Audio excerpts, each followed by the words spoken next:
డబ్బు శాశ్వతం కాదండి. ధనాపేక్ష అని సమస్త విధమైన కీడులకు మూలం.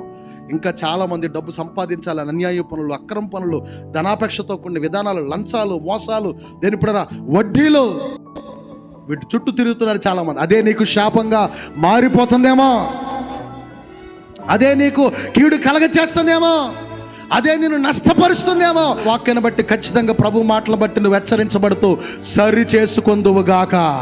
ఆమె పాపపు సొమ్ము, మోసపు సొమ్ము, అన్యాయపు సొమ్ము, అక్రమము ఎప్పుడు నీకు ఉపయోగపడదు. నీకు అంతకంతకు నష్టం, కీడు తీసుకొస్తా తప్ప, కీడు చెప్పండి కలగజేస్తా తప్ప నీకు మంచి ఎప్పుడు చేయదు, మంచి ఎప్పుడు చేయదు. క్రైస్తవుడు దేవుని వాక్యానుసారంగా జీవించాలి. అటొకడికి ఇటొకడికి కాదు, మోసపూరితమైన విధానాలు కాదు. జాగ్రత్త, జాగ్రత్త. ఎక్కడైనా సరి చేయబడు, ఎక్కడైనా మార్చుకో. నీ బుద్ధిని, నీ విధానాన్ని, నీ ప్రవర్తనను మార్చుకో.